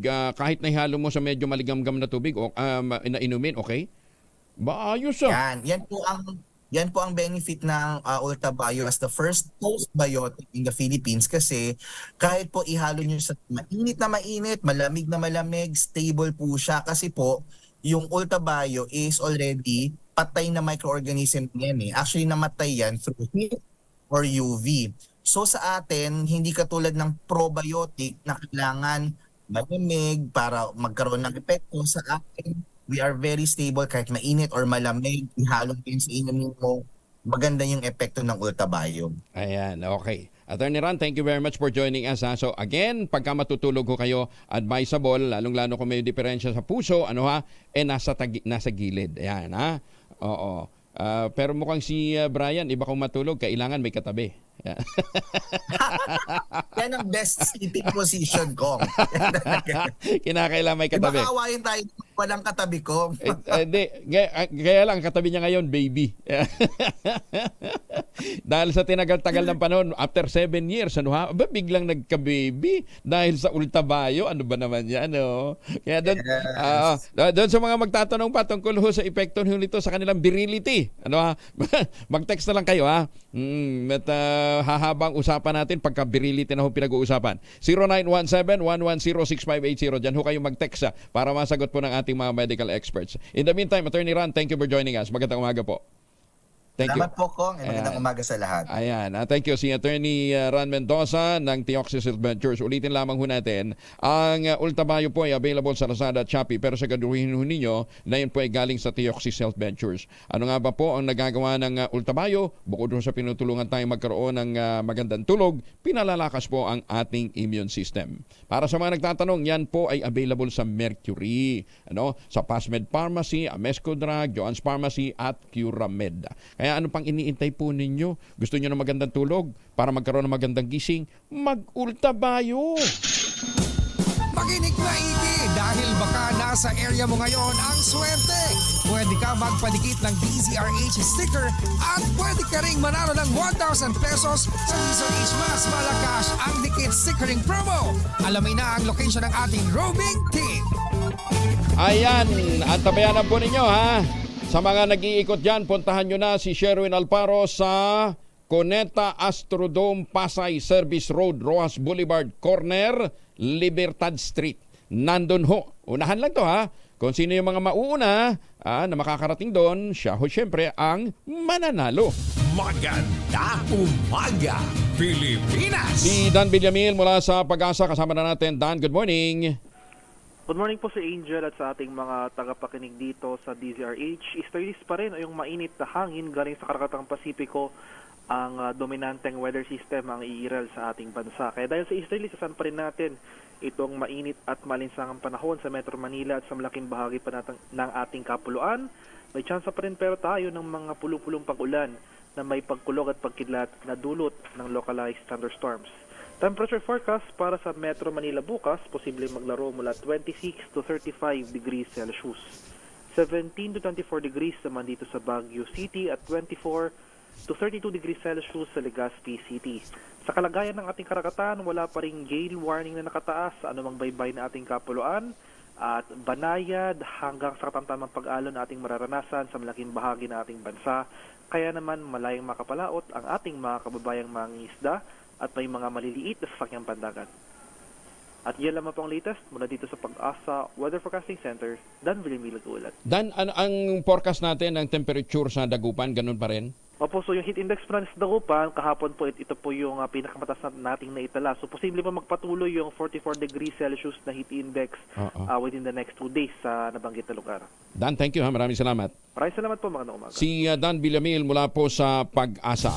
Maganda umaga, Pilipinas! Feeling of entitlement ng mga opisyal ng gobyerno na gumamit ng wangwang dapat nang matigil ayon naman kay Senator J.B. Ejercito. Detalye na balita mula kay Raymond Dudpa sa Aris 28. Raymond, good morning. Isang welcome development ang pagbabawal ni Pangulong Bongbong Marcos sa mga opisyal ng gobyerno at mga sibilyan na gumamit ng wangwang. Ito ang paniniwala ni Senator J.B. Ejercito kasunod ng Administrative Order No. 18 na ipinalabas ng Pangulo hinggil dito. Ayon kay Ejercito, panahon na upang matigil ang feeling of entitlement ng mga opisyal ng gobyerno sa paggamit ng wangwang. Marami sa kanila ang nambubuli sa kalye kapag dumaan ang kanilang convoy habang ang ating mga kababayan ay nagtsatsaga sa traffic. Ipinatupad ito sa panahon ni dating Pangulong Noynoy Aquino kaya't walang dahilan upang hindi ito maipatupad ngayon. Sabi ni Ejercito, hindi ito gumagamit ng blinker at mga police escort dahil ito ay nakahihiya sa tao. Sa katunayan ay bisikleta ang gamit sa pagpasok sa Senado. Para sa kauna-unahan sa Pilipinas, DZRH, ito si Raymond Dadpaas, tuloy-tuloy sa pagbabalita at tuloy-tuloy sa serbisyo. Sama-sama tayo, Pilipino. Maraming salamat, Raymond. Samantala, mga operator ng PUJ, hindi kaya't na samantalahin pa ang consolidation habang wala pang katapusan, wala pang end ng month. Ano, ha? Ito na yung final extension. Detalye na balita mula kay Val Gonzalez, RH5. Val, good morning. Good morning, Kuya Angel. Mayroon pang mahigit 2 linggo ang mga operator ng pampaserong jeepney para sumama sa consolidation na bahagi ng PUB Modernization Program. Ito ang sinabi ni Land Transportation, Franchising and Regulatory Board Chairman Chofilo Guadis III kasunod ng nalalapit na April 30 deadline na. Gid ni Guadis, may pit na patutupad ng regulatory agency ang revocation sa prangkisa ng lahat ng hindi nagparehistro para sa consolidation process matapos ang deadline. Sa LTFRB NCR ay bubuksan kahit araw ng Sabado bukas hanggang katapusan ng buwan para sa hahabol sa application for consolidation ng mga PUJs. Una nang sinabi ni Pangulong Ferdinand Bongbong Marcos Jr. ay hindi na muling palalawigin pa ang April 30 deadline dahil ang beses na rin isinailalim sa serye ng extension. Para sa kauna-unahan sa Pilipinas, DZRH, ako naman, Val Gonzalez, tuloy-tuloy sa pagbabalita, tuloy-tuloy sa serbisyo. Sama-sama tayo, Pilipino. Maraming salamat, Val. Pero sa halip na mag-comply sa natitira pang 2 linggo, sabi nga ni Val, kasado na ang 2 araw na tigil pasada ng grupong Manibela at Piston. Sa April 15 po yan, ilang araw bago ang deadline para sa consolidation ng mga traditional na jeep. Ayon kay Manibela President Mar Balbuena, 30,000 daw ng mga tsuper ang inaasahang lalahok sa protesta sa Metro Manila, 100,000 naman sa iba pang mga lugar. Iginit ni Balbuena na tanging Kongreso lamang ang may kapangyarihang bumawi sa kanilang prangkisa. Nilinaw naman ni Piston National President Modi Pluranda na ang tinututulan nila ay ang mandatory franchise consolidation at hindi ang PUB modernization. Naghain na si Senator Amy Marcos ang panukalang pahabain ang 6 na taon ng termino ng mga opisyal sa barangay. Sa exploratory note ng Senate Bill 2629, sinabi ni Senator Amy na masyadong maikli ang kasalukuyang 3-year term para matapos ng mga barangay official ang kanilang mga proyekto. Ipinunto pa ni Senator Amy na dahil sa dami ng responsibilidad, walang sapat na panahon ang mga ito na bumuo, mag-develop at magpatupad ng sarili nilang mga polisiya at programa. Katuwiran pa ng mababatas mula 1982 hanggang 2002, 4 na taon at 4 na buwan lamang ang average term ng mga barangay officials at hindi rin na mabilang ang pagpapaliban sa mga barangay o pagpapaliban sa barangay elections. Sinabi ni Senator Amy na malinaw itong indikasyon na kulang ang termino ng mga barangay officials kaya dapat itong pahabain ng 6 na taon. Sapatan niya para tuparin ng mga barangay officials ang kautosang ibinigay ng national government at local government units, gayon din ang pagpapatupad ng sarili nilang mga proyekto. Sa ilalim ng panukala ng chairman ng Senate Committee on Electoral Reforms, magsisilbi ang barangay elective officials ng 2 magkasunod na termino sa parehong posisyon. Nakasaad pa sa panukala na gagawin ang susunod na halalang pambarangay sa huling Lunes ng Oktubre ng 2029 at kada 6 na taon pagkatapos nito. Pagka nagkataon, papalakpak dito mga barangay kapitan. Maganda umaga, Pilipinas! Okay lang yan, basta't sila ho naglilingkod sa bayan at sinasiguro natin na napaglilingkuran na maayos ang kanilang mga constituents. Kung halimbawa, katulad itong ginagawa ni Governor Helen Tan dyan po sa lalawigan ng Quezon at talagang tinutulungan ng mga magsasaka at mga mangingisda. Isang ehemplo dyan, yung pong kanyang paghahakot ng mga planting material ng kakao galing Davao para yung pong mga magniniyog wag nang umasa sa kopra. Kaya ngayon meron silang sariling brand ng produkto na ipinagmamalaki. Tangerine Chocolate. Ang Tangerine Chocolate po naman ay produkto nga ng mga magniniyog dyan po sa lalawigan ng Quezon at nag-produce pa ho sila ng mahigit 10 variants ng Tangerine Chocolate na ang ginamit mga ani din po ng mga magsasaka. Available yan sa 0919-095-5935 o dili kaya sa tangerinechocolate.ph. Ang sabi nga po ni Dr. Helen Tan, tangkilikin natin ang gawang atin para sumigla, para gumana ang ating magkaroon ng interes ang ating mga magsasaka na patuloy na magtanim at magpabuti sa ating food security. Ang Tangerine Chocolate po ay produkto ng mga magniniyog dyan po sa lalawigan ng Quezon. Kaya ang pakiusap po ni Dr. Helen Tan, tangkilikin natin ang gawang atin. Ayan gawang lokal. Pero taste global. Tangerine Chocolate. Maganda umaga, Pilipinas! Oras sa buong kapuluan, 24 na makalipas ang alas 5 ng umaga. Champ! Pilipinas! Sambay na muna si Sherwin Alparo, ha? Murder suspect arestado naman sa Malabon City. Detalye ng balita mula kay Edwin Duque, RH23. Edwin. Mahal po taga, Kuya Angel, matapos yung 10 araw na pagtatago sa batas, na-aresto rin ng Malabon Police ang lalaki mo'y naging wanted dahil sa kaso ng murder sa Luzon. Ayon dito kay Police Colonel J.V. Bayan, agad na nakatunog ang suspect na meron na itong warrant of arrest kaya mabilis na nagtago. Natuto ng suspect na si alias Howard sa bahagi nitong Santaco Street sa Barangay Katmuna, Malabon. Nagugat ang pag-aaresto, makarang mag-issue ng warrant of arrest si Judge Michelle Bisagael Lagada, ang presiding judge ng RTC Branch 292 sa Malabon City. Wala pa rin sa kaunahan sa Pilipinas, Lisa Rage, ako si RH23. Edwin Duque, tuloy-tuloy sa pagbabalita, tuloy-tuloy sa serbisyo. Sama-sama tayo, Pilipino. Maraming salamat, Edwin. Samantala, ito na ang ating pamimigay ng pera. Makinig maigi dahil baka nasa area mo ngayon ang swerte. Pwede ka magpadikit ng DZRH sticker at pwede ka ring manalo ng 1,000 pesos sa DZRH Mas Malakas ang Dikit Stickering Promo. Alamin na ang location ng ating roving team. Ayan. Sherwin, go, go, go. Ay, tot. Ba't ganun?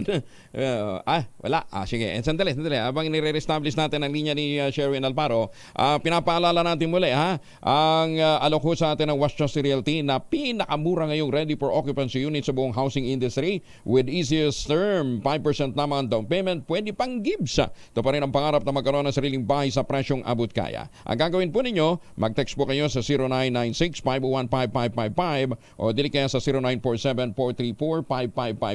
Ito pong mga proyektong ito ng Westchester Realty dyan po sa Central Luzon, napakalapit lamang po sa Clark International Airport at Clark Economic Zone. Ayan, kaya magandang investment. At kung ngayon nga ho kayo bibili, may chance pa ho kayo manalo ng 342 sa namang Asian destination na tatamaan ng inyong Lucky Dart. Pwede ho kayong pumunta ng Sakura Festival sa Japan o kaya sa ating mga kababayan dyan sa Japan. Libre for 2 o kaya sa Singapore, sa Taiwan, sa Hong Kong o dili kaya sa Thailand. Bago ng bahay mo, bibiyahe ka pa ng libre. 0996-501-5555 o dili kaya sa 0947-434-5555. Maganda umaga, Pilipinas! Okay na? Okay na siya, Sherwin? Wala pa? Andyan ka na ba? Wala pa. Di sige. Tuloy muna tayo sa mga balita. Napag-uusapan ho kasi yung stickering location ni Sherwin. Baka mamaya mahuli sila ng illegal parking. Sa MMDA pa naman, mataas ang multa pag illegal parking. Nagtatanong lang tayo kay Ombudsman Sam Martires. Ombudsman Sam, Sino kaya dyan sa mga bata mo ang nakinabang dito sa ipinagmamalaki ho ng mga opisyal dyan sa San Miguel, Bulacan na na sila daw po hindi pwedeng pakialaman dahil meron daw ho silang mataas na parking fee.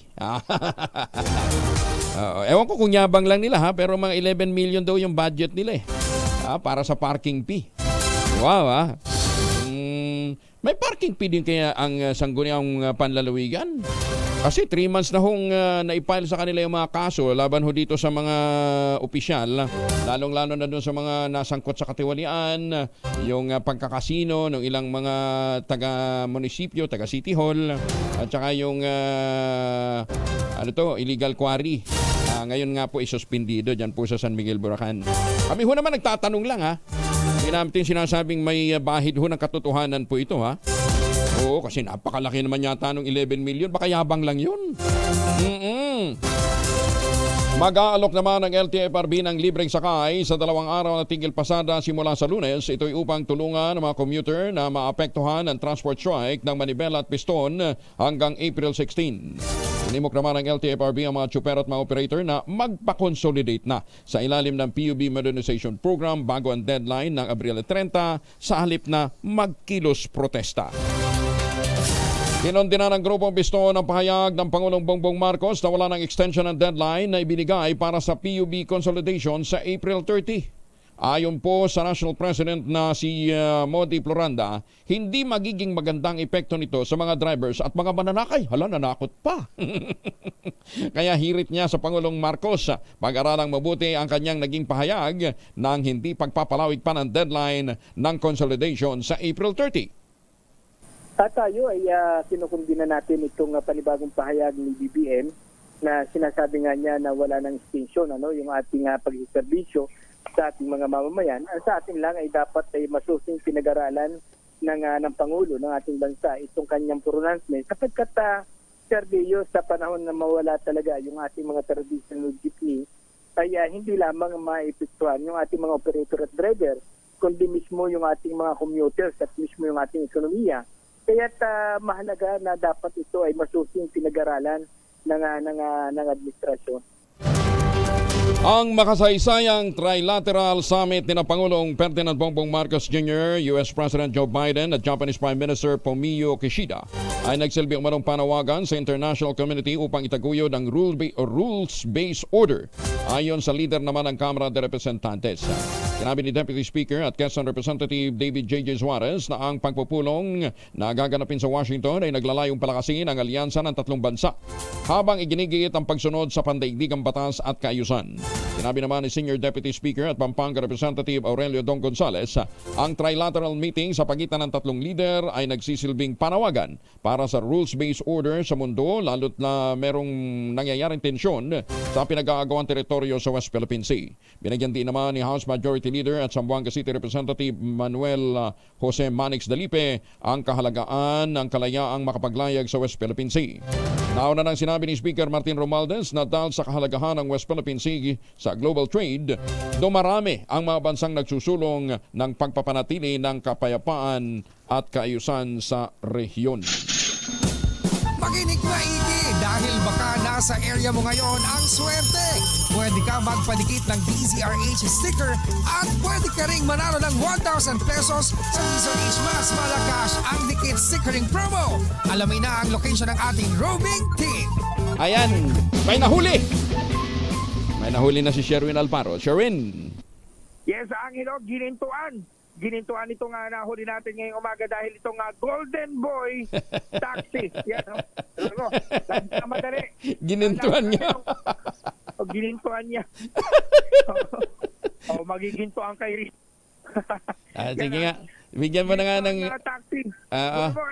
Nagkukumahog marinig ang announcement kanina natin. Akala nila meron ng winner. Biglang tumakbo na rito. Biglang puminto rito sa ating area sa may tapat ng Cuneta Asos na matagpadikit ng DZRH sticker. At ang swerting Golden Boy ay si Luis Nulian. Paboritong announcer si Angin Lupalnos. Magandang Gap Pilipinas. Ayan. Uy. Biro mo, kompleto kagad. Ang ganda ng smile ni Kuya, oh. Sherwin. Golden Smile. Sherwin. Yayamanin si Kuya, ha? Naka-Windows. Naka-Windows, ha? Naka-Windows. Split type. Naka-split type. Okay. Bigyan mo na. Nadinig mo yung announcement kanina. Nadinig kong announcement kanina, magandang Pilipinas, Angelo Palmone. Saan ka din marinig mo yung announcement kanina? Nandun ako sa Terminal 3. May Terminal 3 ka palang galing. Ang layo, ha? Pero kaya pala ang tagal mong dumating. Dahil dyan, meron kang 1,000 pesos! Yay! Salamat pa, Angelo Palmone. At syempre, gusto mo bang gumapo? Ayun, may rumag dito. Salamat po, sir.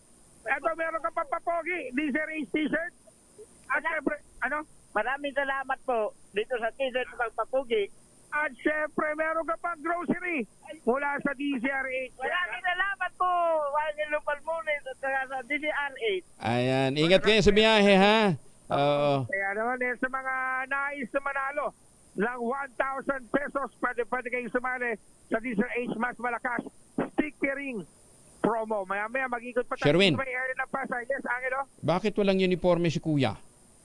Naka-uniforme sila dahil pula ang uniforme ng taxi ngayon. Ganun ba? Uniform na pala yan? Oo. Lahat ng mga nagtataxi, kulay pula ang damit. Bakit ba kulay pula daw ang uniforme ng mga taxi? Para madali muna makilala na driver ng taxi, kaya pula ang uniform. Diba? Pula, pero kala ko pula ang hasang pa. Teka, hindi mapigilan ang tuwa ni Kuya. Yan. Grabe, no? Namimilipin sa saya to si Kuya. Saya ba yan o appendix na? Saya pa yan. Nakapag-breakfast na ba ang Kuya? Nakapag-breakfast na ba kayo? Dito na kakain, no? Okay. Sige, remit mo muna kay Mrs. May pagkain na. Remit mo muna kay Mrs. Baka madisgrasya pa. Baka, alam mo naman mga driver, sweet lover. Oo, baka mamaya masakay, maawa pa to sa iba. Sige. Naman, sa mga nais marami ng 1,000 pesos, tumutok lang sa susunod na location ng ating DZRH stickering at baka kayo na susunod na tikitan ng swerte ngayong umagang ito dito sa Pasay City. RH number 6, Sherwin Batal Faro, tuloy-tuloy sa pagbabalita, tuloy-tuloy sa serbisyo. Sama-sama tayo Pilipino. Maraming salamat, Sherwin. Makinig maigi dahil baka nasa area mo ngayon ang swerte. Pwede ka magpadikit ng DZRH sticker at pwede ka ring manalo ng 1,000 pesos sa DZRH Mas Malakas ang Dikit Stickering Promo. Alamin na ang location ng ating roving team. Ayan, doon sa mga habol pa, pwede pa kayong magpadikit ng sticker pero wala nang pamimigay na 1,000. Mamaya na uli. Magkakaubusan naman tayo niyan. Eto na lang, 5,000 ang naghihintay na premyo sa Mahiwagang Tunog. Mahiwagang Tunog.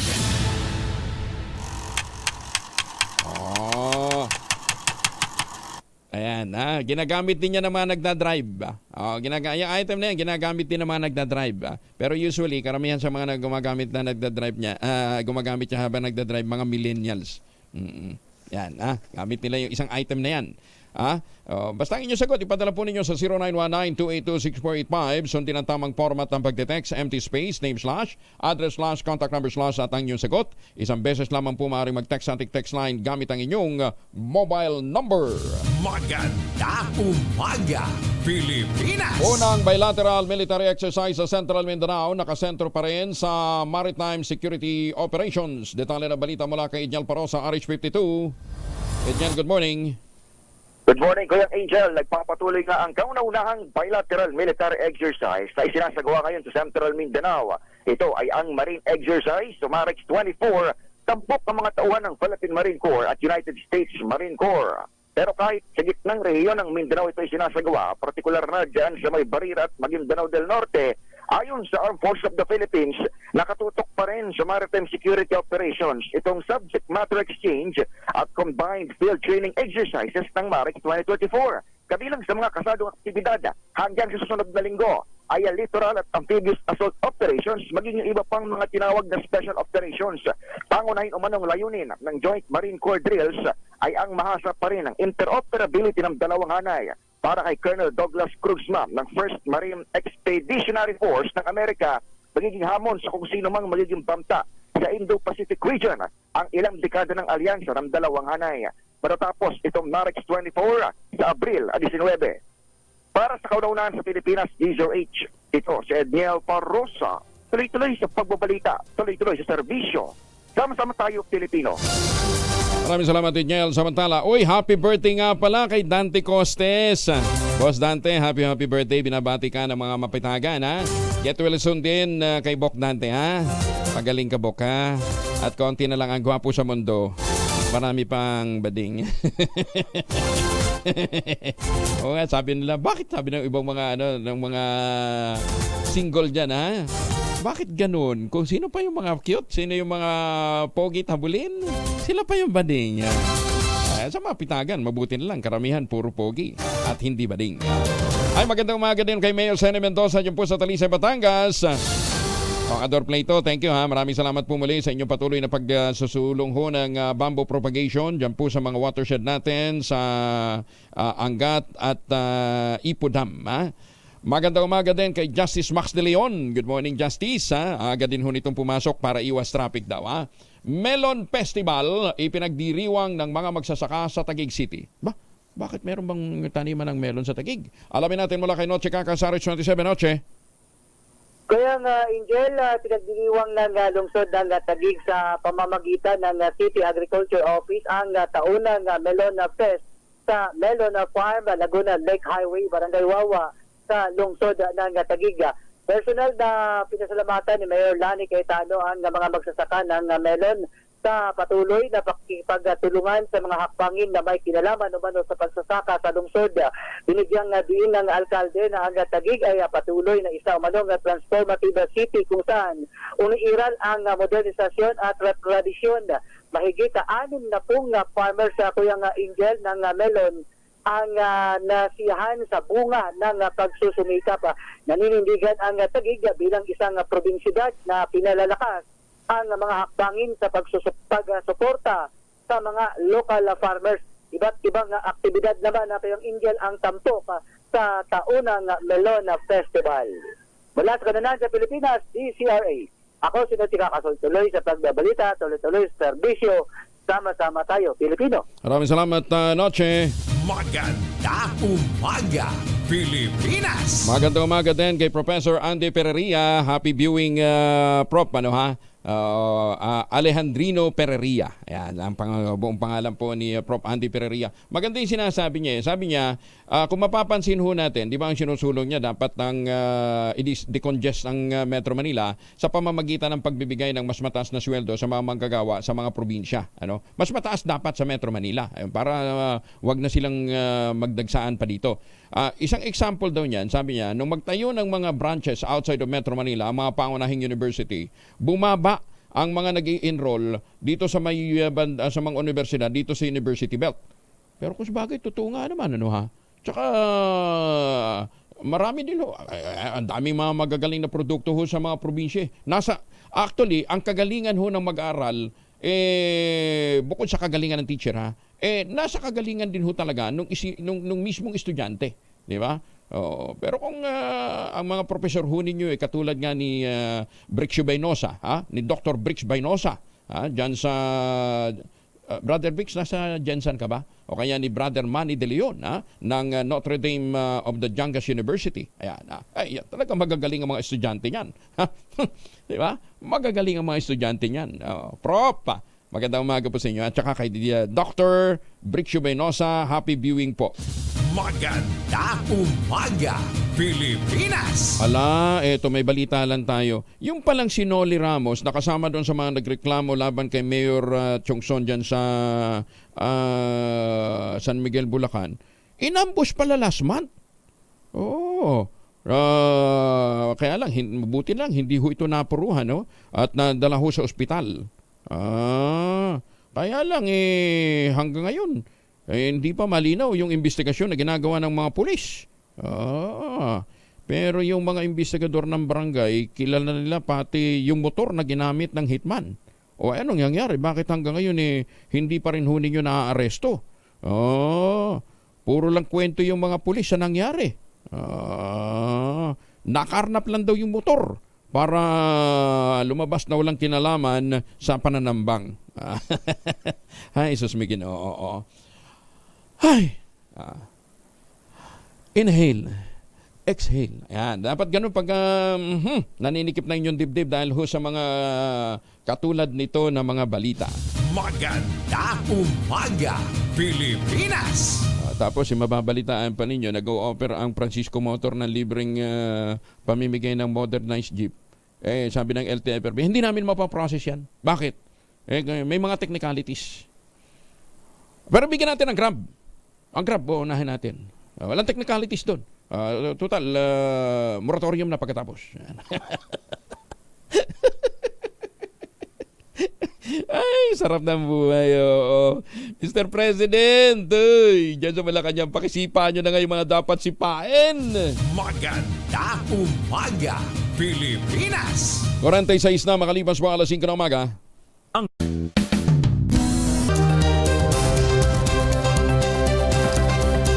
Ay, kabilis ng oras. 9 na minuto na lamang bago mag-8 na umaga. Bumaba ng 3.5% ang unemployment rate sa bansa, katumbas ito ng 1.8 million na walang trabaho nitong Pebrero.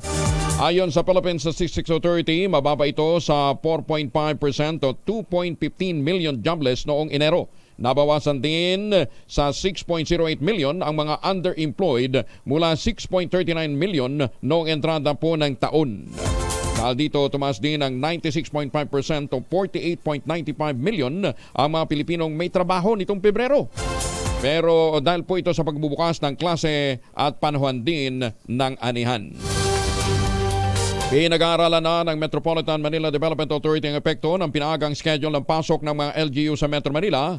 Ayon kay MMDA Chairperson Romando Artes, bagamat maraming sumusuporta sa bagong 7 a.m. to 4 p.m. work hours, may mga nagpahayag din ng pagtutol. Kaugnay nito, pinagsusumiti rin ng National Government Agency ng kanilang mga proposal kaugnay ng bagong schedule. Well, may mga considerations po silang inilatag tulad po ng paano daw po yung 4 to 5 na natitira na sa amin pong palagay ay pwede naman pong maglagay ng skeletal na matitiran na workforce para po hindi maputol yung serbisyo sa mga kababayan natin. O nga naman. Samantala, ginito mga eksperto ang pangangailangan na maging business-friendly ang Pilipinas at iprioridad ang pag-amyenda sa 1987 Constitution upang makatugon sa pamantayan ng mundo at makuha ang oportunidad sa pagpapalago ng ekonomiya. Ginawa ng mga eksperto ang pahayag matapos na lumabas ang resulta ng Pulse Asia Survey na kinmisyon ng Strat-Based Institute kung saan mayorya ng mga Pilipino ang pumapabor sa pagtanggal ng constitutional barriers sa pagnenegosyo ng mga dayuhan sa bansa. Para kay Foundation for Economic Freedom Board Member Gary Tebes, dapat bilisan ang pag-amyenda ng konstitusyon dahil maraming mamumuhunan ang naghahanap ng mga negosyo kung saan sila magnenegosyo. Ginito man ni Trade Advisor CEO Tony Abad ang pangangailangan na maamyendahan ng saligang batas upang mapasok ng mga mamumuhunan ang mga outdated legal framework na ng bansa. Binigyan din pa ng FEF lead economist na si Cha Obara ang mga hamong kakaharapin ng bansa kung hindi magbabago ang mga probisyon ng ating saligang batas. Ayon kay Strat-Based Institute President Dindo Manhit, mahalaga ang pamumuhunan sa pagdami ng produksyon, paglikha ng mapapasok ang trabaho at mapaangat din ang ekonomiya ng bansa. Upang pumasok anya mga dayuhang mamumuhunan, sinabi ni Manhit, dapat maging market-friendly ang mga polisiya ng Pilipinas bukod pa sa pagkakaroon ng transparent at maayos na pamamahala. 6 na minuto na lamang bago po mag-8 ng umaga. Maganda umaga, Pilipinas! Ay, paano po? Magpapaalam na ho tayo dahil 2 minuto na lamang, 2x2 na.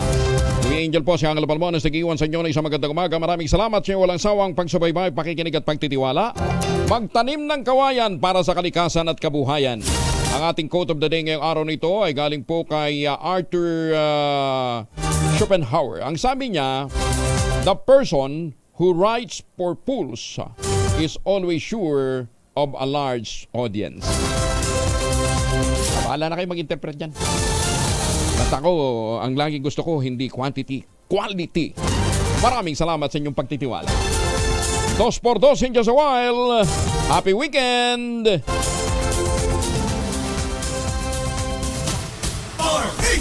Number 1.